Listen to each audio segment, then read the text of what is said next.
बिस्मिल्लाहिर्रहमानिर्रहीम। स्टूडेंट, आज हमारा टॉपिक है probability. Probability is nowadays a very familiar idea to make a such a statement। Student, ये हर कोई जानता है कि हम इस तरह की एक स्टेटमेंट बनाते हैं कि there are 90% chances that the Ramzan moon will be sighted today.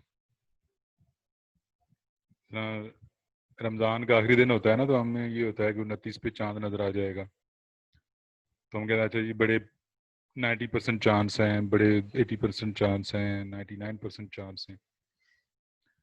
Exact हमें नहीं पता, तो लेकिन कुछ चांसेस होते हैं और वो एक पर्सनल जजमेंट कि जी इस दफ़ा जो है वो चांद 29 पे ईद होगी और चांद नज़र आ जाएगा, तो ये चांसेस होते हैं। फिर most likely Pakistan will win next T20 world cup. तो स्टूडेंट, ये जस्ट एग्जैक्ट आप नहीं कह सकते most likely Pakistan will win next T20 world cup, या हम इस तरह की स्टेटमेंट बनाते हैं कि there are 50-50 chance that I will pass test paper. 50-50 chance है मेरा पेपर पास हो जाएगा। तो इन तमाम स्टेटमेंट में एक अनसर्टेनिटी का जो एक जुज़ आपके सामने आ रहा है। Today there are 80% chances of rain in Faisalabad.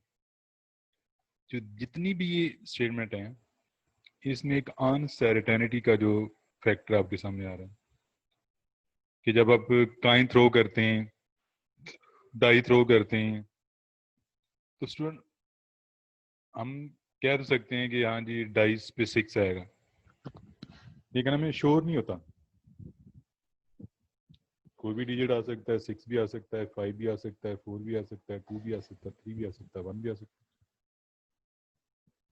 तो हम कॉन्फिडेंट तो होते हैं लेकिन श्योर नहीं है। जिस तरह कॉइन आप टॉस करते हैं तो हेड भी आ सकता है, टेल भी आ सकता है, 50-50 चांस है, लेकिन हमें श्योरिटी नहीं है। तो स्टूडेंट, इन तमाम स्टेटमेंट से हमें क्या पता लग रहा है कि प्रोबेबिलिटी जो है वो है numerical measure of the uncertainty. Numerical measure of uncertainty. वो जो अनसर्टेनिटी, गैर यकीनी सूरत हाल जो है, उसको अगर हम न्यूमेरिकली मेजर करते हैं तो दैट इज कॉल्ड प्रोबेबिलिटी। ये एक सिंपल सी डेफिनेशन है प्रोबेबिलिटी की, और भी ऑब्जेक्टिव, सब्जेक्टिव, एक्समेटिक और काफ़ी सारी उसकी डेफिनेशन है। तो जस्ट एक सिंपल सी है the numerical measure of the uncertainty. तो ये जितनी भी मैंने स्टेटमेंट ऊपर बोली हैं सारी अनसर्टेन है। चांद नजर आ भी सकता है, नहीं भी आ सकता, पाकिस्तान मैच जीत भी सकता है, नहीं भी जीत सकता। तो ये हमारी एक पर्सनल जजमेंट होती है। अगर हम पाकिस्तान की टीम किसी ऐसी मुल्क की टीम से खेल रही है जिसका सबका रिकॉर्ड इस तरह का है वो अक्सर पाकिस्तान से हार जाती है, तो हमारी पर्सनल जजमेंट होती है हाँ ये टीम इतनी दफ़ा हार चुकी है, तो फिर अब बड़े चांसेस हैं कि पाकिस्तान जीत जाएगा। या फिर जब बादल आते हैं तो बादल की जजमेंट को देख के बंदा कहता हाँ ये जो बादल है ना, बारिश होने के बड़े चांस हैं, 80% चांस है, 90% चांस है। तो इस अनसर्टेनिटी को जब हम न्यूमेरिकली मेजर करते हैं तो उसको हम जो है ना वो प्रोबेबिलिटी कहते हैं। ये तो हो गया सिंपल सी प्रोबेबिलिटी की डेफिनेशन और उसकी कुछ एग्जांपल।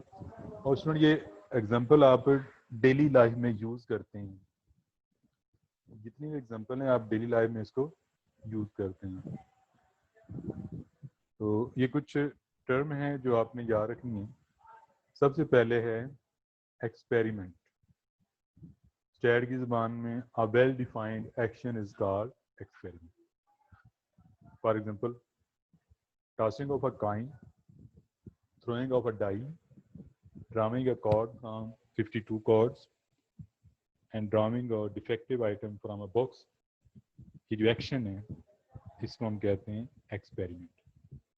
कार्ड ड्रॉ करना,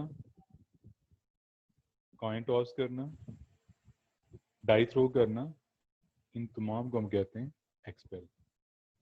क्लियर? अब रैंडम एक्सपेरिमेंट क्या होता है? ऐसा एक्सपेरिमेंट जो अंडर द सेम कंडीशन मुख्तलिफ रिजल्ट दे। ऐसा एक्सपेरिमेंट जो अंडर द सेम कंडीशन मुख्तलिफ रिजल्ट दे।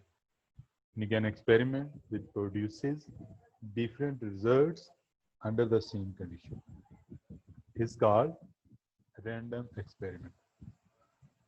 इसकी मिसाल सुनो मैं ऐसे देता हूँ कि आप जब डाई थ्रो करते हैं तो आपको पता है कि डाई पे जो है वो कितने डार्ट होते हैं, 1 2 3 4 5 6। ये डार्ट लगे होते हैं या नंबर लिखे होते हैं। तो स्टूडेंट आपने डाई थ्रो की है, इन्वायरमेंट सेम है लेकिन आउटकम मुख्तलिफ आ रही हैं। मसलन कभी 5 आ जाता है, कभी 1 आ जाता है, कभी 3 आ जाता है, कभी 2 आ जाता है, कभी 4 आ जाता है। तो अंडर द सेम कंडीशन मुख्तलिफ रिजल्ट आ रहे हैं। ऐसा एक्सपेरिमेंट उसको हम कहते हैं रैंडम एक्सपेरिमेंट। नहीं कि डाई थ्रो करना तो एक्सपेरिमेंट हो गया, लेकिन जब डाई थ्रो करते हैं और उससे हमें डिफरेंट किस्म के रिजल्ट मिलते हैं, रैंडम रिजल्ट मिलते हैं, तो उस एक्सपेरिमेंट को हम कहते हैं रैंडम एक्सपेरिमेंट। ठीक होगा स्टूडेंट? अब सैंपल स्पेस, ये टर्म प्रोबेबिलिटी में काफी अहम है। A set of all the possible outcomes of random experiment is called sample space. तो आपके पास एक रैंडम एक्सपेरिमेंट की पॉसिबल आउटकम्स होती हैं, जो पॉसिबल आउटकम पॉसिबल रिजल्ट्स होते हैं, उनके सेट को सैंपल स्पेस कहते हैं। उनके सेट को सैंपल स्पेस कहते हैं और उसको हम आमतौर पे एस से डिनोट करते हैं। For example when we toss a die and possible outcomes are 1 2 3 4 5 6। ये पॉसिबल इसके आउटकम हो सकती है। जैसे स्टूडेंट हम कॉइन थ्रो करते हैं तो पॉसिबल आउटकम क्या हो सकती है, हेड और टेल। तो किसी भी रैंडम एक्सपेरिमेंट के जो पॉसिबल आउटकम्स हैं उसके सेट को हम कहते हैं सैंपल स्पेस। और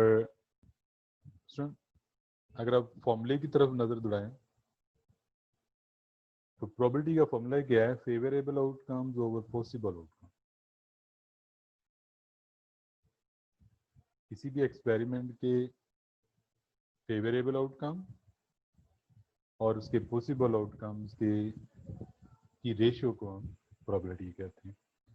इसका फॉर्मूला है probability of A is equal to N A over N S. N A over N S.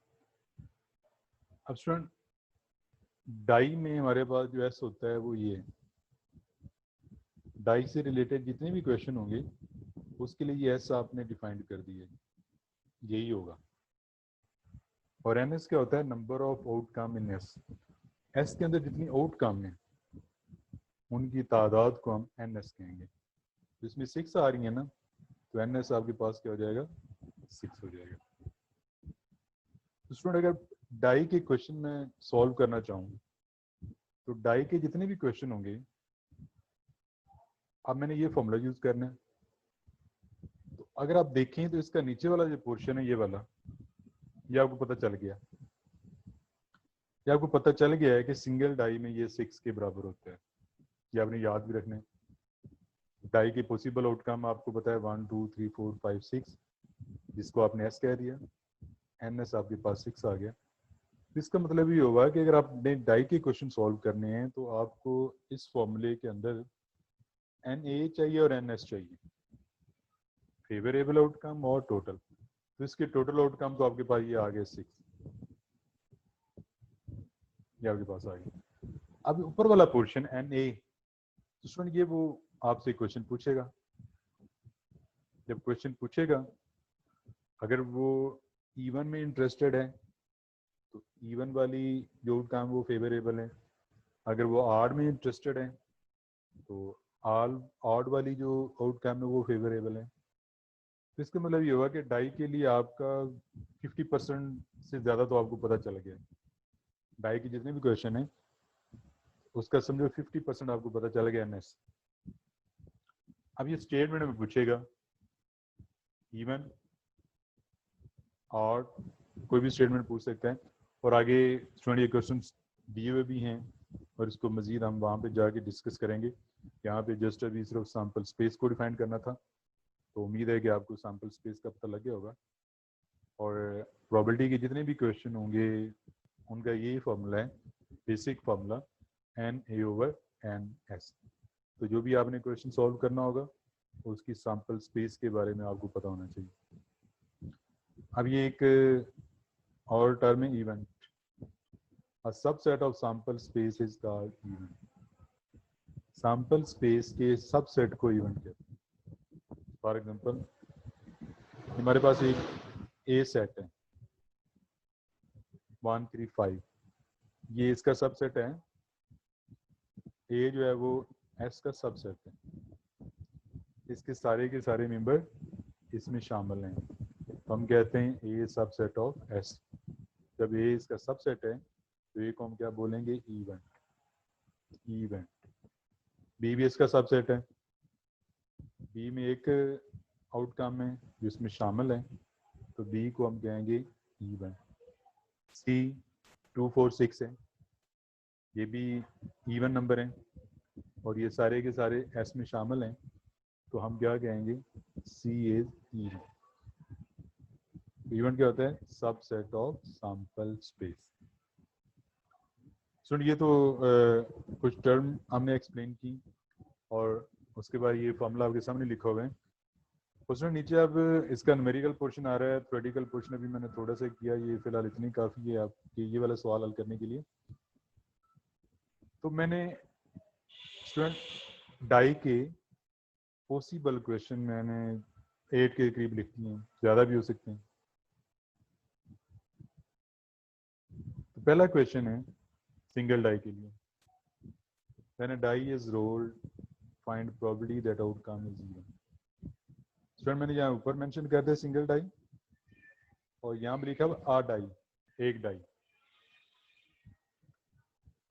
तो a die is rolled, find probability that outcome is even, outcome is odd, outcome is 6, outcome is more than 4, outcome is divisible by 3, outcome is 8, outcome is at least 3, outcome is at most 4। Student ये die के question है और ये 8 question है, इनमें से कोई भी क्वेश्चन आ जाए तो आपने उसको सॉल्व किस तरह करना है। सबसे पहले हम एक क्वेश्चन देखते हैं और उम्मीद है कि आप इस तरह के जितने भी क्वेश्चन होंगे वो सॉल्व कर लेंगे। तो सबसे पहले सॉल्यूशन, जब भी आपने प्रोबेबिलिटी का क्वेश्चन सॉल्व करना है तो स्टूडेंट सबसे पहले उसकी सैंपल स्पेस डिफाइन करनी है। When a die is rolled then S is equal to 1 2 3 4 5 6। क्या आपको पता है यही पॉसिबल आउटकम होती हैं, तो एन एस आपके पास 6 आ गई। अब पहला क्वेश्चन है कि आउटकम इज इवन, तो स्टूडेंट हमने उसको ए से नोट कर दिया, let A is equal to outcome is even. अब एक किसको ज़ाहिर करता है, आउटकम इज इवन। एक किसको ज़ाहिर करता है, आउटकम इज इवन।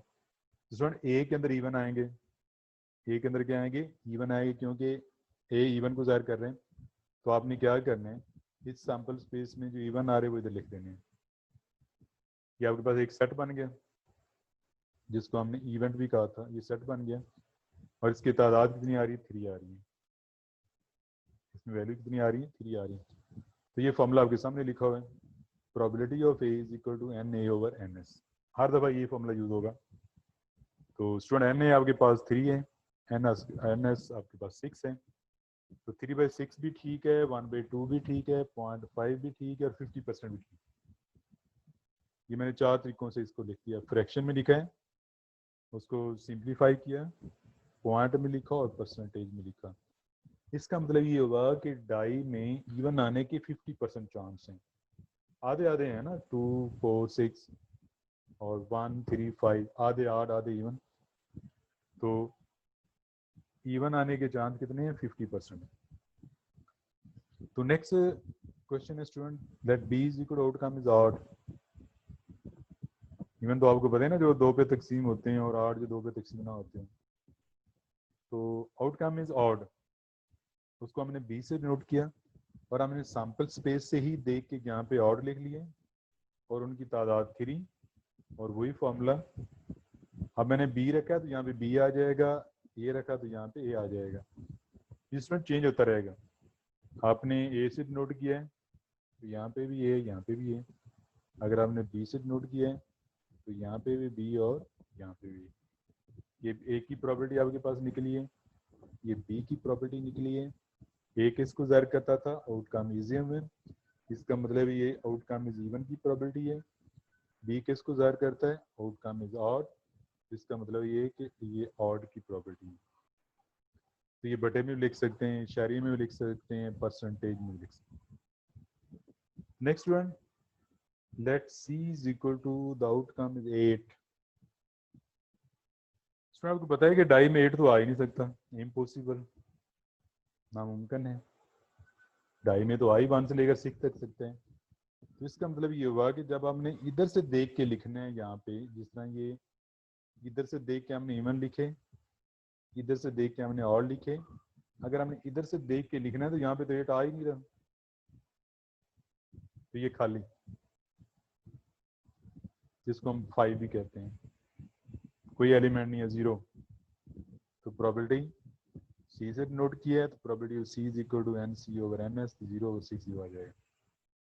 तो वैसे भी स्टूडेंट ये इम्पॉसिबल है और इम्पॉसिबल की प्रोबेबिलिटी 0 होती है, जिसमें कोई आउटकम नहीं है, जो हो ही नहीं सकता। अब डाई में, सिंगल डाई में 8 तो नहीं आ सकता ना, 6 ऊपर की वैल्यू आ ही नहीं सकती है। तो जो नहीं आ सकता, जो इम्पॉसिबल है, उसकी प्रोबेबिलिटी क्या होगी? 0। ठीक हो गया। तो स्टूडेंट नेक्स्ट है हमारे पास है outcome is eight least 3। At least 3 उसको हमने डी से नोट किया और एट लीस्ट 3 में क्या आएगा?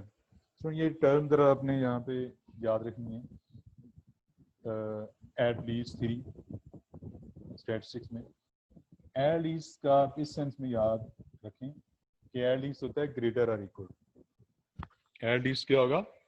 Greater or equal to. तो एट लीस्ट 3 का मतलब क्या है? Greater or equal to 3। At least 3 का मतलब क्या है? Greater or equal to 3। तो यहाँ पे देखें, greater or equal to 3, greater or equal to 3 का मतलब है 3 या 3 से ज्यादा। तो 3, 4, 5, 6, 3, 4, 5, 6। तो ये कितनी वैल्यूज हैं? 4 हैं। तो probability of D N D over N S, तो ये आपके पास 4 है, तो 4/6 या 2/3, या इसको आप परसेंटेज में लिख सकते हैं। मैं अब ये मैंने 2 लिख के बता दिए, बाकी अगर आप परसेंटेज में करना चाहें तो कर सकते हैं। तो ये टर्म स्टूडेंट आपने याद रखनी है, ये प्रोबेबिलिटी में काफ़ी यूज होगी। एट लीस्ट, एट लीस्ट का मतलब क्या है? Greater or equal to. At least 3 का मतलब है ग्रेटर आर इक्वल टू 3। अगली टर्म में एट मोस्ट, उसको हमने ए से नोट किया, the outcome is eight most 4। दूसरा एट मोस्ट का मतलब क्या है? एट मोस्ट का मतलब है less or equal to. At most का मतलब क्या है? Less or equal to. अब आपने याद रखने हैं ये 2 टर्म है कि एट लीस्ट होता है ग्रेटर आर इक्वल टू और एट मोस्ट होता है less or equal to. At most 4 का मतलब है लेस आर इक्वल टू 4, 4 या 4 से कम। 4 या 4 से कम क्या आ रहा है? 4, 3, 2, 1, 4, 3, 2, 1। तादाद कितनी आपके पास आ गई? 4। फॉर्मूला क्या हो गया? Probability of E is equal to N E over N S, क्योंकि हमने उसको ई से नोट किया इसलिए N E over N S. तो ये भी आपके पास 4/6 या 2/3। तो ये 2 टर्म आपने स्टूडेंट याद रखनी है। एट लीस्ट का मतलब होता है ग्रेटर आर इक्वल टू और एट मोस्ट का मतलब होता है लेस आर इक्वल टू। जब आप याद रखेंगे क्या के टर्म यूज होंगे। तो ये स्टूडेंट सिंगल डाई के क्वेश्चन आज के लिए, और नेक्स्ट हम 2 डाइज फिर कॉइन, फिर बॉल, फिर प्रैक्टिकल क्वेश्चन सारे इस तरह के करेंगे। तो आज फिलहाल इतनी काफ़ी है। तो अब आपने एक तो क्वेश्चन करने हैं, उसके अलावा ये याद रखना है ये टर्म हमने ऊपर यूज़ किए हैं, और ये टोटल 8 क्वेश्चन है, कुछ मैंने सॉल्व कर दिए हैं, कुछ स्टूडेंट आपने इन क्वेश्चन को देखते हुए खुद सॉल्व करने हैं, और उम्मीद है कि अगर आपने इनकी प्रैक्टिस की तो ये वाले क्वेश्चन भी आप सॉल्व कर लेंगे। और उसके अलावा ये जो टर्म है वो आपने याद रखनी है, और मैंने आपको प्रॉपर्टी की एग्जांपल दी हैं वो आपने ध्यान में रखनी है, और ये देखना है कि प्रॉपर्टी क्या होती है। थैंक यू जी, अल्लाह हाफिज़।